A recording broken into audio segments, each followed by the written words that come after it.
Baseball is currently dominated by velocity. I love velocity, analytics love velocity, and even surgeons love velocity. There's clear financial incentive to push numbers higher on the radar gun, and the systems in place to build out velocity in an organization are good. Command, on the other hand, is a mystery. Some will say you just need to move more efficiently or have cleaner mechanics. If we take the literal definition of efficiency, what you're really saying is you want the guy to throw harder. Some say it's mentality-based, but that's an inherently hard thing to measure and improve. I don't know what's correct, but I do know we need to progress the public understanding of command, mainly because it could save the starting pitcher and the long-term health of baseball. Thankfully, the foundation has already been laid. The problem with command is that it's inherently difficult. Max Bay, an individual who used to work in the Astros R&D department, showed that pretty much every pitch is thrown within a 4-degree window. If you're watching a game and yelling at a pitcher to just hit the corner, we're talking about a 0.5 degree difference between hitting that corner and being 2 balls off the plate. 1 degree of variation in release angle of a baseball out of hand can create a 12-inch difference in the resulting spot of that ball at the plate. The plate is only 17 inches horizontally. Now envision replicating a consistent release angle while your body moves at insane rotational speeds. Even for some of the best athletes in the world, this is hard to do consistently. Telling a pitcher to throw more strikes is an oversimplification for these very reasons. The best way to improve something is to measure it. There's a company called Inside Edge, which provides statistics to a variety of media outlets and Major League Baseball teams. They track intended zones. By tracking intended zones, they're trying to answer the question, where do we think the pitcher was trying to throw a pitch? Once you do that for every single pitch that's thrown in a major league season, organizations like the player development titan out in Washington, Driveline Baseball, can take Inside Edge's data, combine it with the actual location of a pitch, and learn a lot from that information. 30% of pitches missed by about 8 inches or less. When you miss your spot by 8 inches or less, you get a significantly better outcome. It's really critical to do that. And then about 15% of pitches missed by 20 inches or more. When you miss by 20 inches or more, you just don't have a way of coaching through that. That's the minimum threshold of talent needed to apply any type of strategy, if that makes sense. Chris Langen is Driveline Baseball's director of pitching. He's on the front lines applying this information daily with Major League Baseball pitchers. Langen mentions the lower bound of miss, where you start to get really good outcomes, is less than 8 inches in 0-0 counts. And the upper bound, where you start to really suffer from a game planning perspective, is 20 inches or greater. Based on the massive amount of intended zone data they have, Driveline has found that the average miss distance on a pitch in a vacuum is around 12 to 13 inches. I was honestly skeptical at how big some of these miss distance numbers were, but what made me feel better was asking the man who's going to win the AL Cy Young whether he was surprised. No. You should hear what comes through my pitch comm and what I throw. I'd like to think I'm a decent command guy. I call it the shotgun approach. I'm just trying to throw pitches in the zone, obviously not in the heart of the plate, but you also don't miss there a ton. So understanding that when you throw it down the middle, you're not throwing it down. You're missing by a foot, so hopefully in one of the good areas. Skubal's shotgun approach is a hilarious admission that confirms what we've been talking about. Commanding a baseball is really hard. So much so that what many people have realized in baseball is that the best use of this information maybe isn't trying to miss less, but rather optimizing where your targeting is and letting your natural miss guide you to where you want the ball to be. That's how we get to the theory that every pitcher should just have one central catcher target. Just like this. I made a video on this a while ago about the Rays and their one target strategy. And especially in early count situations, this idea has taken over the sport. Your arm angle is going to make the biggest influence. So if you're over the top, sidearm, etc., expect your pitch to miss in that direction if no other information is present. And it's a pretty common thing. It's not like a 50-50 shot. It's very common for that's where the pitch is going to miss. To Langen's point, if you're an over-the-top pitcher, you're likely a vertical fastball guy with some kind of downward breaker. So your fastball miss is going to be above your intended target on average, and your breaker miss is probably going to be below your intended target. Therefore, if you target the middle of the plate on both of these pitches, on your average pitch, it will end up exactly where you want it based on your miss. While this strategy is cool, it's not viable in a lot of situations when you want to be more refined or you as a pitcher have an above average level of command. Remember those miss numbers we were talking about earlier? 12 to 13 inches of average miss for a given pitch. It's great if you could get under 8 inches. Driveline actually has execution reports that show the specifics of how that miss occurs. At the top, we have a lot of info, but the main focus should just be on the pitch type, the associated total miss, including what portion of that miss is vertical miss versus horizontal, and the percentile of that pitcher's command of that pitch to contextualize the offering.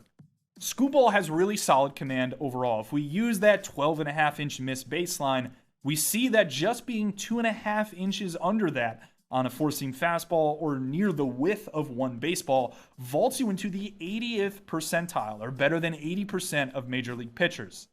My favorite thing about these reports, however, are these plots. Think of the center of this plot as the intended target, rather than the middle of a strike zone. More red shows where the highest concentration of pitches end up relative to that intended target. Now, these plots are adjusted for count, pitch type, and a few other things to give us a more accurate representation of where a pitcher's specific misses are and whether what they're doing is kind of non-standard. For the sake of simplicity, I'm not going to get too deep into what Driveline does to control for those variables, but let's just look at it this way. In Scooball's case, because he has good command, these plots have red concentrations that are near the target. Take his slider, for example. What we can learn here is that Scooball's slider miss is mostly to his arm side, either up or down. That's why the red is concentrated on the left of this line. So with outer third targets throwing to right-handed hitters, his tendency is to push that pitch away out of the zone in one of these directions. The damage he's allowed on his slider this season is a great example of understanding his individual miss and believing that in the end his approach will net him good results even if he's not perfect.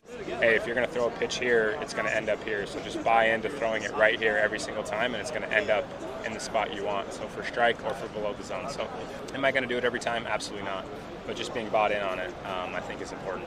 All three of the barrels he's allowed to righties on his slider this season have been on pitches that miss down to his glove side into the zone with an away target setup. For him, based on these execution reports, this is an uncommon miss. But because Scooball probably understands this, he's not going to panic and change strategy when it doesn't happen because he knows where his natural miss is. So we have the workaround for command kind of figured out. Understand your misdirection and use it to inform your targets. But I would argue that is a byproduct of the velo-dominant environment we're in. It's exactly why many people in the league office are trying to figure out how to incentivize starting pitching.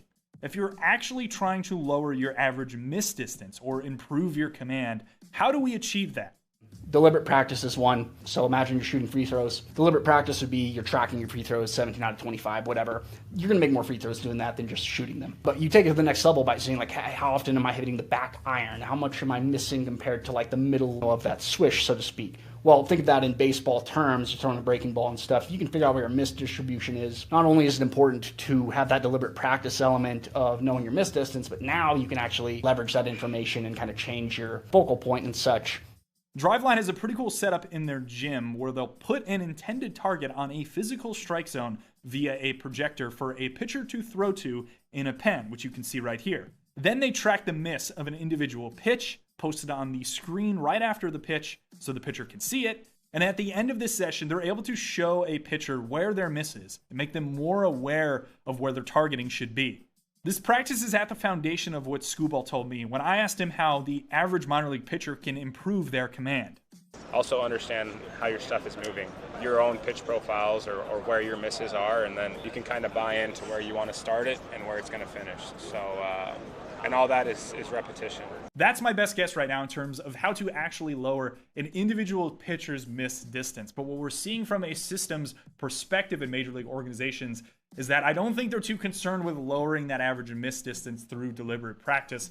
Instead, what they're doing at scale is more optimizing targets and optimizing miss of individual pitchers and not really worrying about shrinking that command. But perhaps there's an advantage long-term for a team that can actually understand how to take a pitcher who has high velocity and lower their miss distance. I really do think that some of the best pitchers in baseball are those that can command high velocity. I think of Jacob deGrom. I think of Paul Skeens. Of course, those guys have individual traits from an angle standpoint that really help them. But I also think at the end of the day, from a very fundamental perspective of velocity and command, they do both of those things exceptionally well when we generally see an inverse relationship between the two. I hope you learned something in this video. I know some of the information might be a little overwhelming. It also is inherently flawed, and we understand that. Intended zone data is not perfect. It will never be perfect unless you get an individual pitcher to sit down and track his intended zones for every pitch in a given season, which is pretty unrealistic overall.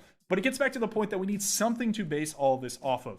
And that's, I think, where we get this intended zone data and a lot of the execution reports that Driveline Baseball is putting together to help inform pitchers on how to at least get a better understanding of where they missed to optimize their targets. And hopefully down the road, as we try to incentivize starting pitching again, understand how to shrink miss distance of individual pitchers. Deliberate practice is really important. I think it's the answer to a lot of things from a skill acquisition standpoint in getting better. This is one of my favorite videos that I've made in a while, just because there's a lot of information that went into it and a lot of reporting. Chris Langan of Driveline, huge thank you to you and Driveline Baseball as a whole for giving me access to those reports, which I don't think I've seen anywhere on the internet before, so it's really cool that I was able to put one of those out there. Anyone who's ever talked to me from a coach perspective or a player perspective, I've asked generally this question of how do you improve command?